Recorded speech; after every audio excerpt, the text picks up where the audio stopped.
Okay, so in this video, we're going to talk about the distributive property again, but this time we are going to do the second version of the distributive property, which is backwards distributive property.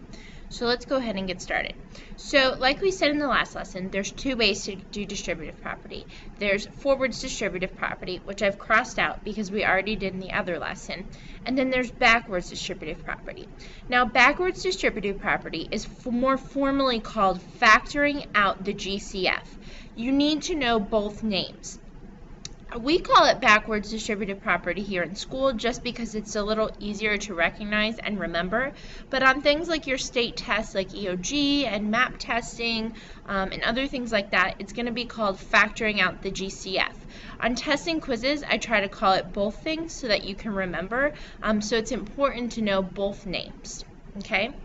You'll see why it's called factoring out the GCF. Okay, so with the backwards distributive property, your problem that you're going to be given is going to look a little weird, okay? And your answer is going to look a little weird too. But you just kind of got to go with it for a couple examples, and then it'll make sense.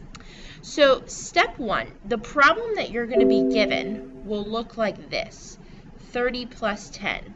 And a lot of you are going to see that and say, oh, 30 plus 10, 40. That's the answer. But that's not the answer because that's not what the problem is asking you to do. The problem is not asking you to add. It's asking you to factor out the GCF or to do backwards distributive property. Your answer is actually going to look like the beginning of forwards distributive property. You'll see that in just a second. So for step one, what you're going to do is you're going to find the GCF of the two numbers. So you're going to find the GCF of 30 and 10. The GCF of 30 and 10 is 10. For step two, what you're going to do is you're going to set up your lines to look like the beginning of forward distributive property. So there's a number outside, then you have parentheses, and you have two numbers inside with an operation inside. The operation inside in this case is plus because that's what it is in the original problem. The GCF 10 is going to go on the outside, okay? And then step three is pretty straightforward. What you're going to do is you're going to take that GCF and divide it into the original numbers. So 30 divided by 10 is 3, and then 10 divided by 10 is 1. And then all I did right here is I just rewrote it without all of the lines. This right here is my final answer. And again, it looks a little odd because usually you're used to a final answer being a single number, and in this case it's not, okay? Now, the cool thing is that there is a way to check your work, and I'm going to show you how to do that in the following examples. Alright, so the first example here is 30 plus 25. So just for sake of review, I'm even going to go back and help you recall how to find the GCF, which is through factor trees. So we break up 30 by 2 and 15, and then we break up 15 by doing 3 and 5. We break up 25 by doing 5 and 5. And then to find the GCF, we need to find the matches. So the only match that we have is 5, and so our GCF is 5. And so what we're going to do is we're going to set up our lines just like a forwards distributive property problem. Just like that. We have a number on the outside, two numbers on the inside, and our operation is plus. Okay? Now, our GCF 5 is going to go on the outside. Now we divide. 30 divided by 5 is 6. 25 divided by 5 is 5. And I just ask that you rewrite your problem without all those lines so it looks a little neater. And that is your final answer. Now let me show you how to check it. And because you can check your answer, you should never, ever, ever get it wrong. Okay? You can check your answer by doing forwards distributive property. So now distribute. What is 5 times 6? 30. Your operation is plus. And what is 5 times 5? 25. Now you can keep solving from there, obviously, but you got to where you need to get in order to check the problem. All right, let's move on. So here we have 16 and 10, so I need to find my GCF. So 16 can be broken down into 2 and 8. 8 can be broken down into 2 and 4, and 4 can be broken down into 2 and 2, and 10 can be broken down into 2 and 5. And then, so the only match that I have is 2, and so my GCF is 2.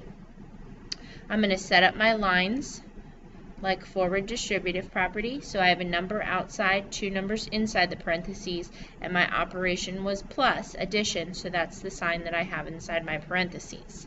Now, my GCF was 2, so that's the number I'm going to put outside. Now I just need to divide.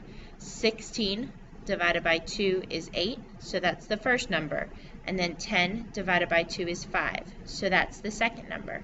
And I'm just going to rewrite it so it looks a little nicer as my final answer, and so that I can box it off. Now remember, you can always check your work, which I would recommend doing. So redistribute. 2 times 8 is 16, plus 2 times 5 is 10. And again, if you're doing forward distributive property, you need to keep going, but I have what I need to stop here. Okay, now I have some subtraction ones. Doesn't matter though, I still need to find the GCF. So I have 90 and I have 15. I can break up 15 by 3 and 5. I can break up 90 with 9 and 10. I can break up 9 with 3 and 3. And I can break up 5 with 2, or 10 with 2 and 5. Alright, so my matches are 3 and 5. And so 3 times 5 is 15. And so that's my GCF. So I'm going to set up my lines. Now this time my operation is subtraction, and so I have a minus sign inside my parentheses. My GCF is 15, that goes on the outside, and now I need to divide. 19 divided by 15 is 6. 15 divided by 15 is 1. And all I'm going to do is rewrite it just a little bit nicer, so that I can box off my answer. And then remember that even with your subtraction problems, you can still always check your work. 15 times 6, and show your work over here just to double check. 5 times 6 is 30, 6 times 1 is 6, plus 3 is 9, that's 90, subtraction sign minus. 15 times 1 is 15, and again, I can keep going, but that's all I need to match my problem. Alright, over here I have 18 and 15. So 18 can be broken up into 2 and 9. 9 can be broken up into 3 and 3. 15 can be broken up into 3 and 5. To find my GCF, let's see, I have a match of 3 and 3, and that's it. So my GCF is 3. I'm going to draw my lines here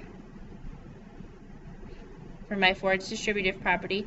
Now inside my operation is subtraction, so that's what I'm going to draw. My GCF is 3, so that goes on the outside. 18 divided by 3 is 6. 15 divided by 3 is 5. And all I'm going to do is rewrite it so it looks a little bit nicer and box it off. And remember, since you can check your work and it, kind of assures you a right answer, you might as well do it. 3 times 16 is 18. Your operation is subtraction, and then 3 times 5 is 15, and that matches our original problem. Okay, let's try another 2. So here I have 35 and 14. So I have 5 and 7, and I have 2 and 7. So it looks like my GCF is 7. I'm going to draw my lines for forward distributive property. This time my operation is plus inside, so I have a plus. My GCF was 7, so that goes on the outside. 35 divided by 7 is 5. 14 divided by 7 is 2. And all I'm going to do is rewrite it so it looks a little nicer and I can box it off. And since I'm making good habits, I'm going to check my work. 7 times 5, because I'm redistributing, is 35. Operation is plus. 7 times 2 is 14. 35 plus 14, and that matches my problem. Alright, here I have 84 minus 70. Oops! I'm I'm finding the GCF, not rewriting the problem. I have 84 and 72.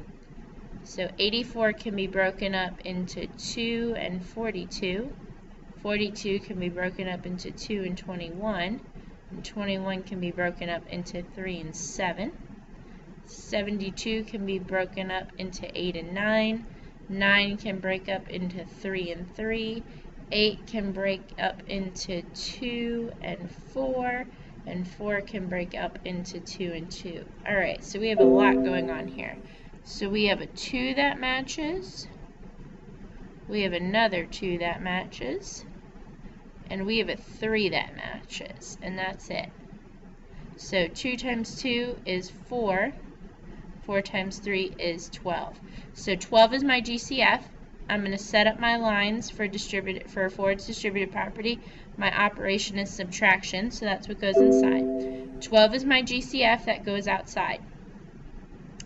Now, 84 divided by 12 is 7. 72 divided by 12 is 6.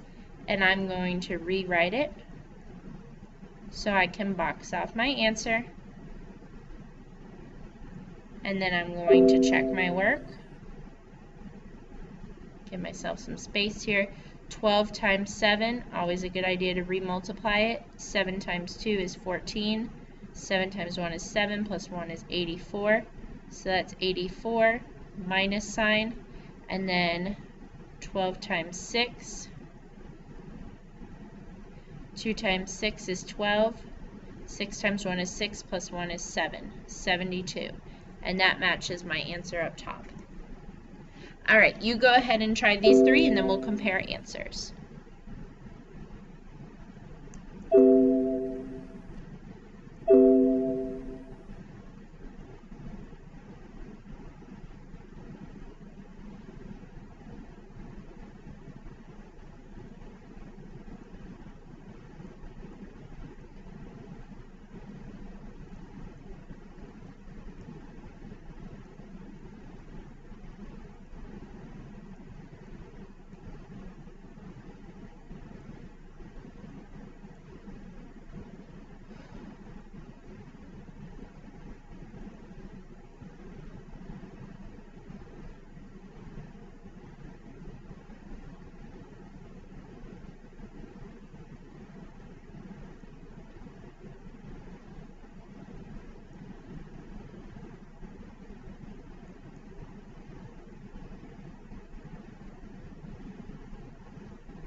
Alright, if you're not done, go ahead and hit pause, and if you are done, let's go ahead and check answers.